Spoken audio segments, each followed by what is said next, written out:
Hindi lang sa fashion o sa pakikinig ng mga malulungkot na tugtugin ang basihan ng pagiging emo. Kadalasan, dahil ito sa mga bad experiences sa kanilang buhay na humahantong sa karahasan o di naman kaya sa pananakit ng kanilang sarili.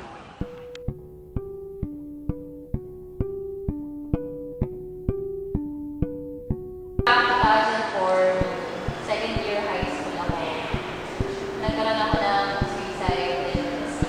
Nag-attempt ako ng suicide dahil sa family problems, personal problems, social problems na rin, saka yung love life.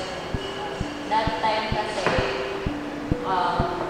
palagi kasi ako nagbubulong ng mother ko. Tapos, parang naghahanap ako ng tao.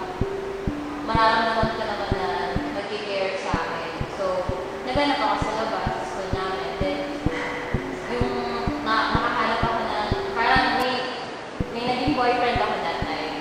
Tapos, eventually, hindi rin kami nagtagal kasi nagkaroon siya ng other girl. Then, sa akin, siguro, martir-martiran, parang tinanggap ko kahit may iba siyang girl. Basta sa akin, maparamdam ko sa kanya kung ano yung gusto mong maramdaman. Tapos ang hindi ko na talaga hinayang, siguro naghalo-halo na rin. Sa mga nagkaroon din ako ng problem sa friends ko doon, nag-attempt ako na mag-suicide. Tapos ito yung diaries ko noon.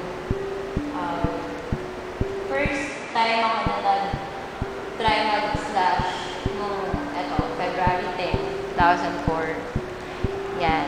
Tapos, nung time na yun, since grade 5 kasi nagsusulat na ako sa diary.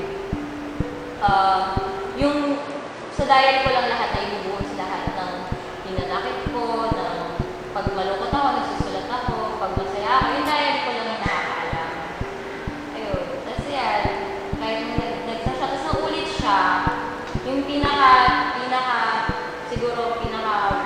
sa lahat. Yan. Yung both, parehong kamay ko yung in-slash ko. Yan. March 21, 2004. Yan. Laging nakalagay sa mga diary ko na I wanna die, I'm tired, na parang nagsasawa na ako sa buhay ko. Tapos every time na makakarinig ako ng mga songs na nakakapag-trigger sa akin para maisulat ko dito lahat ng hinanakit ko, nagagawa ko to.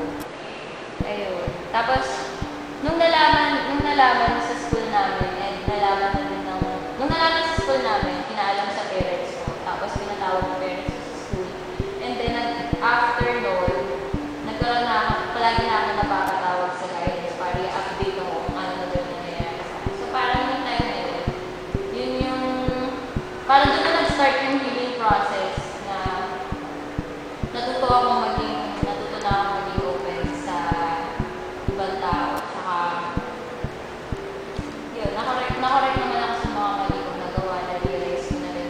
Na-realize ko kung ano yung mga pagkakamali ka yung mga dapat kong gawin para hindi na maulit yung ganitong mga suicide tendencies ko. Then, good thing, after 3 years yan, ngayon, medyo okay na. Nakahanap na rin ako ng mga tao worth it para pagsabihan ka at pag-openan ko ng mga problema ko.